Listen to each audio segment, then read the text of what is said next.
Hi, and welcome to the SugarHero channel. I'm Elizabeth LaBau, and today we are going to make Easter egg brownies. These are homemade fudgy brownies with a glossy chocolate frosting, and they're topped with chocolate eggs or your favorite Easter candy. To make the brownies, start by chopping up 8 ounces of semi-sweet chocolate.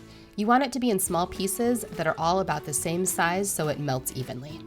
Then divide that in half. We're going to use 4 ounces for the brownie batter and 4 ounces to mix in at the end. Place 3 ounces of unsalted butter in a medium bowl and add 4 of those ounces of chocolate. Heat them together in the microwave and stir until it's completely melted and smooth. In a separate large bowl, combine 2 eggs, 2/3 cup of granulated sugar, and 2 teaspoons of vanilla, and whisk these together for a couple minutes until it's light and frothy. This step is really important because it helps dissolve the sugar granules and gives the brownies that shiny crust that everyone loves. Next, add the melted chocolate and butter mixture to the eggs and stir that together until it's well combined and it should look like shiny chocolate pudding. Put a wire strainer over the bowl and sift 1/3 cup flour, 1/4 cup cocoa powder, 1/4 teaspoon baking powder, and 1/4 teaspoon salt over everything, then stir with a spatula until all the dry ingredients are mixed in.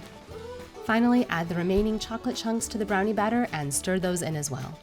Scrape the batter into an 8 by 8 inch baking pan that's been lined with parchment and bake at 350 for 20 to 24 minutes until a toothpick inserted in the center comes out with just a few moist crumbs attached. You can see the beautiful, shiny, crackly crust these brownies have.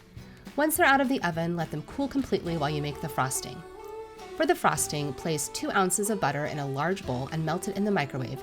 You want it warm and completely melted but not boiling hot.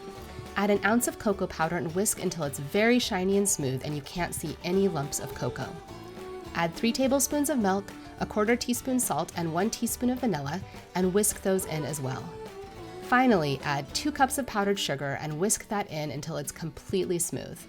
The frosting will be a little loose at first, but that's normal, it's okay.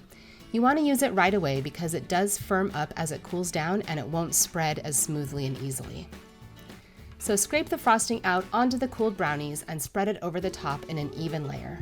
I like to get a little fancy and add some swirls to the top at the end. It looks nice and rustic, but it's totally optional. Do what you feel. While the frosting is still wet, you can add whatever decorations you'd like. Little sprinkles, Easter candies, M&Ms, basically anything. When you're done, let the frosting set for about an hour, then you can cut these brownies into squares and enjoy. Thank you so much for watching. Don't forget to like and subscribe for more fun dessert recipes. Happy eating!